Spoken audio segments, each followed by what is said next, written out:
श्रीराम समर्थ. मी कोणीतरी आहे ही वृत्ती घातक.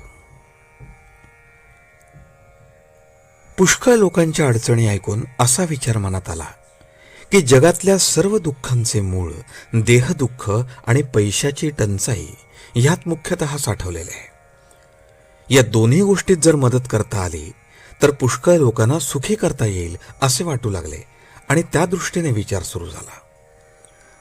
पैशाचा विचार करता असे दिसले की आपण लंगोटी घातलेली, जवळ पैसा नाही आणि त्याचा लोभही नाही. आता दुसऱ्याला पैसा द्यायचा म्हटले म्हणजे त्याचा प्रथम आपल्या ठिकाणी लोभ उत्पन्न केला पाहिजे, तरच तो मिळवावा अशी बुद्धी उत्पन्न होईल. नंतर पैसे मिळवणे आणि त्याच्यानंतर तो गरजवंताला देणे. पण हे करणे वाटते तितके सोपे नाही.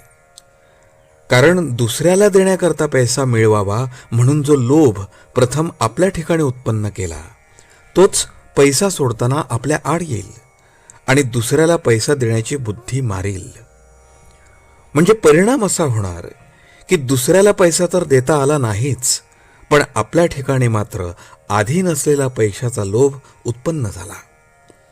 यात दुसऱ्याचे काम तर नाहीच आणि स्वतःचे मात्र नुकसान झाले. दुसरी बाब देहदुःखाची.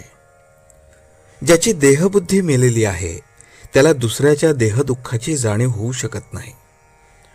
म्हणजे दुसऱ्याचे देहदुःख नाहीसे करावे अशी बुद्धी होण्याकरता स्वतःच्या ठिकाणी देहबुद्धी जागृत करावी लागेल. समजा इतके केले आणि दुसऱ्याचे देहदुःख निवारले तरी त्याला पुन्हा देहदुःख भोगावे लागणारच नाही असे कसे होईल? आज झालेली पोटदुखी बंद केली तरी कालांतराने त्याला ताप किंवा इतर आजार येणारच नाहीत असे कसे होऊ शकेल?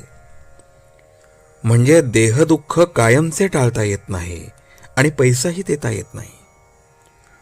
अशाने जगाला सुखी तर करता येत नाहीच, पण आपल्या स्वतःच्या ठिकाणी मात्र नसते दोष उत्पन्न केल्यामुळे स्वतःची अवनती केल्यासारखे होऊन नुकसान मात्र पदरात पडते. म्हणून रामाची प्रार्थना केली की असल्या गोष्टी करण्याची शक्ती आणि बुद्धी मला देऊ नकोस. बालपणाची सरळ वृत्ती नाहीशी व्हायला दोन मोठी कारणे आहेत. एक पैसा आणि दुसरे विद्या. दोन्हीपासून मी कुणीतरी श्रेष्ठ आहे अशी वृत्ती उत्पन्न होते आणि ती घातक असते. मी कुणीतरी आहे असे वाटण्यापेक्षा मी कुणाचा तरी आहे असे वाटणे हिताचे. जगातले अत्याचार, अनिती, अधर्म, असमाधान या सर्वांचे कारण हेच की मनुष्य जास्त लोभी झालाय. देवाची ज्याच्यावर कृपा आहे त्याला तो पोटापुरता पैसा देतो, पण ज्याची परीक्षा पाहायची त्याला भगवंत जास्त पैसे देतो. आजचे बोधवचन. आपल्याला हव्या त्या गोष्टी देण्यामध्ये भगवंताची खरी कृपा नसून असेल त्या परिस्थितीमध्ये आपले समाधान टिकणे ही त्याची कृपा होय. जानकी जीवन स्मरण. जय जय राम.